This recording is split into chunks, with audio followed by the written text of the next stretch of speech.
సేనానికి ఈరోజు జనసేనాని ఇవ్వబోతున్నారు నివాళి. ఆంధ్రప్రదేశ్ రాష్ట్ర డిప్యూటీ సీఎం శ్రీ కొణిదెల పవన్ కళ్యాణ్ గారిని మాట్లాడాల్సిందిగా ఆహ్వానిస్తున్నాను.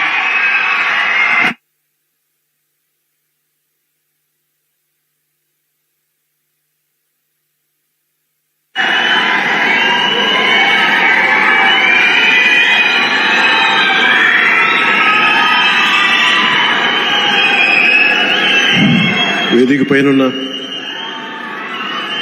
గౌరవ ముఖ్యమంత్రి శ్రీ నారా చంద్రబాబు నాయుడు గారికి, బోఫర్స్ కుంభకోణాన్ని బయటికి తీసుకొచ్చిన హిందూ మేనేజింగ్ డైరెక్టర్, ఒకప్పుడు ఎడిటర్గా పనిచేసిన శ్రీ ఎన్ రామ్ గారికి, రాజస్థాన్ పత్రిక చీఫ్ ఎడిటర్ ఓనర్ అయిన శ్రీ గులాబ్ కుటారి గారికి, చిత్ర పరిశ్రమ అతిరథ మహారథులందరికీ, శ్రీ రామోజీరావు గారి కుటుంబ సభ్యులు, వారి అబ్బాయి శ్రీ సుమన్ గారికి, శ్రీమతి శైలజా కిరణ్ గారికి, శ్రీమతి విజయేశ్వర గారికి, రామోజీరావు గారి మనవలకి మనమనాలకి ప్రత్యేకించిన హృదయపూర్వక నమస్కారాలు. ముఖ్యంగా ఆయనతో పాటు వెన్నంటే ఉన్న ఆయన ఈనాడు పత్రికా కుటుంబానికి, జర్నలిస్ట్ కుటుంబానికి, వారందరికీ కూడా నా ప్రత్యేక హృదయపూర్వక నమస్కారం. రామోజీరావు గారి గురించి అందరూ చెప్పిన దానికంటే కూడా నాకు నా పర్స్పెక్టివ్లో, నా అనుభవంలో నేను చూసిన రామోజీరావు గారిని మీ కొద్ది సంఘటనలు పంచుకున్నాను. రామోజీరావు గారు నాకు సినిమాలు ఉన్నా కానీ నాకు పరిచయం లేదు. ముందు షూటింగ్ ఆయన స్టూడియోస్లో చేసినా కానీ ఫస్ట్ టైం పాలిటిక్స్కి ఎంటర్ అయిన తర్వాత 2008లో ఆ సమయంలో ఆయన కలవటం జరిగింది. ఆయన మాట్లాడిన విధానం చాలా నిక్కచ్చిగా, ప్రజల పక్షపాతాన్ని. ఆయన మాట్లాడుతున్నంతసేపు నాకు మైండ్లో ఒకటే అనిపించింది, మనసులో జర్నలిస్టిక్ వాల్యూస్ని కాపాడటానికే ఆయన ఉన్నాడు. ప్రజాక్షేమం, ప్రజా సంక్షేమం, ఈ పర్స్పెక్టివ్లోనే, ఈ కోణంలోనే ఆ చర్చ జరిగింది. నన్ను ఒకే ఒకసారి ఆయన 2019లో ఒక లంచ్కి ఆహ్వానించారు వారి కుటుంబ సభ్యులతోటి. ఆ రోజు ఆయన మాట్లాడింది దేశ పరిస్థితులు, ముఖ్యంగా పత్రికా స్వేచ్ఛ గురించి, పత్రికా రంగం ఎంత కీలకమైంది. ఆయన ఎప్పుడూ కాంప్రమైజ్ అవ్వలేదు. ఒక విషయం చెప్పాలి అంటే అది తనకు తెలిసిన వారు అవ్వచ్చు, తన సన్నిహితులు అవ్వచ్చు, స్నేహితులు అవ్వచ్చు, కుటుంబ సభ్యులు అవ్వచ్చు, జనం కోసం వచ్చేటప్పటికి నిష్పక్షపాతంగా, చాలా నిర్దాక్షిణ్యంగా ఉంటుంది ఆయన ఆలోచన పరిధి. అదే ఆయన ఈనాడు పేపర్లో రిఫ్లెక్ట్ అవుతుంది.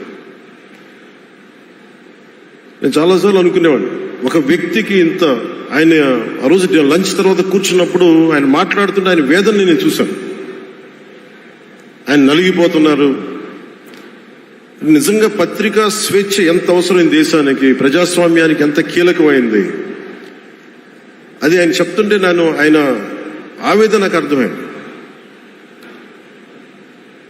అలాంటి వ్యక్తి మీద ఎన్ని రకాల ఇబ్బందులు పెట్టారో మనందరికీ తెలుసు. ఒక పేపర్ ఒకటే నడపటం చాలా అది కష్టసాధ్యమైంది. కానీ దాంతోపాటు ఆయనకి నష్టపోవడానికి, జనరల్గా అలాంటి విలువలు, కమిట్మెంట్ ఉన్న వాళ్ళు మిగతా వ్యాపారాలు అంటే ఆయన్ని అన్ని రకాలుగా దాడులు చేయడానికి చాలా తేలిక. అలాంటి దాడుల్ని తట్టుకుంటూ యాజ్ ఎ జర్నలిస్ట్ ఆయన అన్కాంప్రమైజింగ్ యాటిట్యూడ్, అన్కాంప్రమైజింగ్ వాల్యూర్, అవన్నీ ఆయన్ని నాకు చూస్తే చాలా చాలా ఆనందం వేస్తుంది. ఆయన ఒకటే చెప్పారు నాకు, your upcoming political leader, I wish you all the best. నీ జీవితంలో నువ్వు కాంప్రమైజ్ అవ్వకు, what ever you believe in, నువ్వు ఏదైతే నమ్ముతావో దాన్ని త్రికరణ శుద్ధిగా చేయని చెప్పి ఆయన చెప్పింది నేను ఈ రోజుకి మర్చిపోలేను. అలాంటి మహానుభావుడు సంస్మరణ సభకి నేను ఈరోజు ఇక్కడికి రావటం ఆంధ్రప్రదేశ్ ప్రభుత్వం భాగంగా నాకు నిజంగా చాలా ఆనందంగా ఉంది. రైట్ టు ఇన్ఫర్మేషన్ యాక్ట్ దారిలో చూస్తూ ఉంటే ఇందాక ఎగ్జిబిషన్లో 2008 రైట్ టు ఇన్ఫర్మేషన్ యాక్ట్లో అది ప్రజలకు ప్రతిదీ తెలియాలి, ప్రభుత్వంలో ఏం జరుగుతుంది, ప్రభుత్వం ఏం తీరుతలు ఎలా ఉంది అనేది. దానికోసం ఆయన అందరినీ కలిపి ఆంధ్రప్రదేశ్లో ప్రత్యేకించి ఉమ్మడి ఆంధ్రప్రదేశ్లో ఆయన ఒక ఉద్యమకర్తగా కూడా వ్యవహరించారు. ఒక ఆర్టీఐ లాంటి థాట్ ప్రాసెస్ ఉండాలి అంటే ఒకటే ఉండదు, ఇది ఏమి జరిగినా ప్రజలకి తెలియాలి. ప్రభుత్వంలో ఉన్న రాజకీయ వ్యవస్థ ఏమి చేసినా ప్రజలకి తెలియాలి, వారికి అండగా ఉండాలని చెప్పి ఆయన చేసిన ఈ యజ్ఞం చాలా జటిలమైంది, చాలా కష్టమైంది.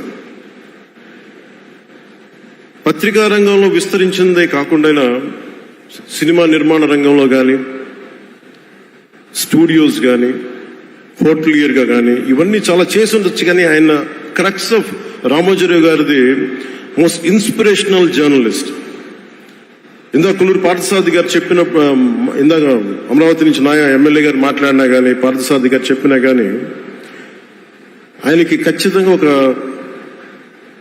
విగ్రహం పెట్టాలని. ఎందుకంటే జర్నలిస్ట్ విలువల్ని కాపాడి ఆయన ఎందుకు ఇన్స్పిరేషన్ అంటే ఎన్ని కష్ట నష్టాలు వచ్చినా, ఒక జర్నలిస్ట్ గా ఉండటం వేరు, ఒక పత్రికాధిపతిగా ఉండి అన్ని ఒడిదుడుకులు ఎదుర్కొని ఆయన కుటుంబాన్నంతా బెదిరించినా కానీ, ఏమి చేసినా కానీ జనరల్గా కుటుంబ సభ్యులు కష్టం వస్తే నలిగిపోతాం.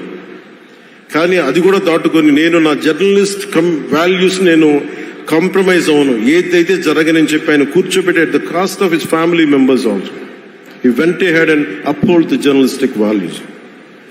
వారికి దానికి చాలా చాలా సాహసంగా నాకు చాలా ఆనందం వేసింది. ఆయన ఆఖరిలో ఎలక్షన్ రిజల్ట్స్ వస్తాయి, ఎప్పుడు వస్తాయి, వీటన్నిటి అనుకున్న టైంలో నేను ఒకటి అనుకున్నాను, ఆయన ఆరోగ్యం క్షీణిస్తూ ఉంది, బాగుండు, ఆయన ఈ విజయ వార్త వింటారా లేదా అనేది నేను ఒకటే ఆలోచిస్తూ ఉన్నాను. సో నేను శ్రీమతి శైలజా కిరణ్ గారిని, సుమన్ గారిని, శ్రీమతి విజయశ్రీ గారిని అడిగినప్పుడు నేను ఒకటి అడిగాను, ఆయన విన్నారా అండి, ఆయనకి మాటలు వినిపించినాయా? అందరు చెప్తారు ఆయనకి వినిపించట్లేదంటే, లేదు, చాలా ఒక 24 గంటలు ఆ విజయాన్ని దశాబ్దం పాటు నలిగారు, దశాబ్దన్నర పాటు నలిగి ఆయన్ని నలిగిన తర్వాత ఆయన అలాంటి వ్యక్తి విజయ వార్త వినకపోతే అక్షోభిస్తుందేమో ఆత్మ అనిపించేది. కానీ విజయ వార్త వినే ఆయన పరమదించారు. అందుకు నాకు చాలా ఒక తృప్తినిచ్చింది.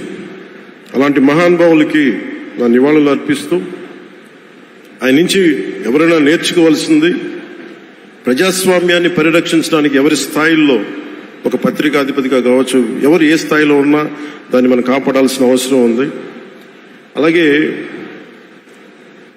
ఆయన జర్నలిస్టిక్ వారసత్వ ప్రవాహం అంటే ఉదాహరణకి ఈనాడు, ఈటీవీ తాలూకు ప్రెజెంటేషన్ ఆఫ్ న్యూస్ చాలా న్యూట్రల్గా, అన్బయాస్డ్గా ఉండదు. ఏదైనా విషయం చెప్పేటప్పుడు నా గురించి ఎంత రాస్తారో, నన్ను తిట్టాలనుకున్నప్పుడు అంతే తిడతారు. అంటే నువ్వు చేసే పనిని బట్టే గుర్తిస్తారు తప్ప నాకు తెలుసు కదా అని చెప్పి మళ్ళీ దానికి ఫేవరెటిజం ఉండదు. అది తెలుగుదేశం పార్టీ కావచ్చు, ఇంకొక పార్టీ కావచ్చు, కాంగ్రెస్ కూడా కావచ్చు. కాంగ్రెస్ చేస్తే కాంగ్రెస్ని ఆయన్ని పైకెత్తిన సందర్భాలు ఉన్నాయి. అలాగే ఏ పార్టీ తప్పులు చేసి నచ్చని, ప్రజలకి ఇబ్బందికరమైన సంఘటనలు జరిగినప్పుడు ఏం మాత్రం వెనకాడకుండా ఫ్రంట్ పేజీలు వేసేవాడు. ఫ్రంట్ పేజీలో మరీ చాలా బలంగా చేసేవాడు. సో అందుకే నాకు అనిపించింది, ఒక జర్నలిస్టిక్ వాల్యూస్, ఆయన తాలూకు వారసత్వ ప్రవాహం ప్రతి జర్నలిస్టు పుణికిపుచ్చుకోవాలి, అది తీసుకోవాలి. ఒక నది ఒక ప్రవాహం వెళ్తున్నప్పుడు మన స్థాయి, అది నువ్వు ఒక చిన్న బకెట్తో తీసుకుంటావు, చెంబుతో తీసుకుంటావు, ప్రవాహంలో నీళ్లు ఉన్నట్టుగా రామోజీరావు గారి జర్నలిస్టిక్ వారసత్వ ప్రవాహాన్ని మనం ఎంత తీసుకుంటాం అనేది మన స్థాయిని బట్టి ఉంటుంది. అది ఒక మోటార్ వేసి ఒక ట్యూబ్ మనకి పైప్లో తోడుకునేలాగా ఉండొచ్చు, లేదంటే నా స్థాయి ఇంతే అంటే కూర్చోబెట్టి ఒక చెంబుతో తోడుకోవచ్చు. అలాంటి అపరిమితమైన ప్రవాహం, ఆగని ప్రవాహం, ఉధృతమైన రామోజీరావు గారి జర్నలిస్ట్ వారసత్వ ప్రవాహం ఈ రాష్ట్ర ప్రజలందరూ కూడా, తెలుగు ప్రజలందరూ కూడా దాని నుంచి మనకి ఒక స్ఫూర్తిని తీసుకోవాలని మనస్ఫూర్తిగా కోరుకుంటూ, నాకు అవకాశాన్ని ఇచ్చిన నా సహచర మంత్రివర్యులందరికీ, ఇక్కడికి వచ్చిన ప్రత్యేక ఆహ్వానితులుగా వచ్చిన జర్నలిస్ట్ పెద్దలందరికీ, పత్రికా ప్రతినిధులందరికీ, ఇక్కడికి వచ్చిన అతిథులందరికీ, విశిష్ట అతిథులందరికీ ప్రత్యేకమైన ధన్యవాదాలు తెలియజేసుకుని, కృతజ్ఞతలు తెలియజేసుకుంటూ సెలవు తీసుకున్నాను. జై Hind. Thank you honourable deputy chief minister గారు. ఒక మనిషి నుంచి ఎంత ఇన్స్పిరేషన్ తీసుకోగలిగితే మనకు అంత పుష్కలంగా ఒక దిగ్గజం లాంటి మహా వ్యక్తి రామోజీరావు గారు.